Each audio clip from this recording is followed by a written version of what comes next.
Hey everybody, welcome back to Gun Tote Minnesota. And what you're looking at right here is a Kid Innovations chassis and trigger, which I installed into the BCA 201. This is the non-threaded version right here. I have an HD 5-30 from Discovery. It's one of their HD series optics, 56mm objective. It's a big boy, definitely big for this rifle, but this optic I've been able to do really well with on any rifle I've put it on. I think I click with the image and the reticle pretty well.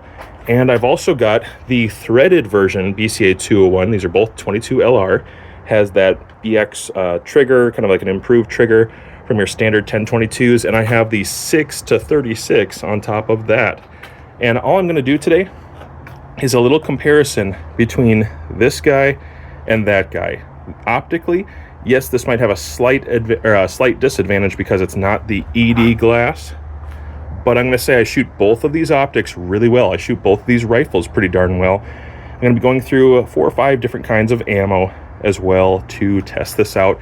And my test is mostly to find out what, can I kind of learn, like shooting these optics back to back. What am I seeing for improvements at close range? This is one of the requests I had. Is long range, sure, the 6-36 easily wins out. But what about when it's closer? Is there still an advantage to having the 5-30, more budget-minded scope? And I'm going to go ahead and shoot at about 53 yards right now. I've got some targets set up. I'm going to go back to back, and I'm going to try to do fowler shots as well so that it's a reliable group, and I will clean in between lots. And I'm just going to jump to it for the most relevant information to make this video fairly quick. So I did 5 shots of fouling, and then I actually went for 5 shots of precision. I tried here too, but just not as much as I did here. Remember, I'm cleaning in between new brands of ammo to try to make sure that the barrel has an equilibrium for each type of lubricity that ammos have. Some are more oily, some are dry, some are waxy, so I try to be as fair as I can. This is with the stock from BCA, stock trigger, stock barrel, pretty much everything stock, but it had the Discovery 6-36 on there, and this is the Kid version. Now, with the Kid version, it did do better. That's with the Target crown versus the threaded version. My suspicion is, well, first of all, let me say this. I had 5 groups that were under an inch. It's only slightly windy out today, maybe 5 to 7 mile an hour winds. It is left to right, so I'm going to forgive wind variance because I shot those groups basically in the same wind each time. If I thought there was a wild flyer that was due to me either not dialing right or having like a big wind gust, I tried to call it out. Anyways, the Kid version with the Target crown had 5 groups under 1 inch with all that variety of ammo. We went with SK semi-auto, Norma 22, CCI clean, Eley Target, and then the Federal gold medal Target. This has some potential. I'm going to keep playing around with this and talk about it in another video. But anyways, 5 groups under an inch, and then with the stock BCA, I had 3 under an inch. I have been able to get this to print pretty well, both rifles. I've been able to get them to print pretty well when it's not windy out, and I have that choice ammo, and we're about 60-70 rounds in. It does seem to really smooth out and shoot well. The whole thing is I need to be very comfortable behind the rifle in order to do any justice to those groups. And typically, if I want my Kid to shoot better than what you're seeing here, I have to weigh it down with my Arco weights quite a bit. Like, I put a huge amount of weight on that rifle, and I shoot it with the Alacritas Innovations rear rest, and then I can tighten those up a little bit more.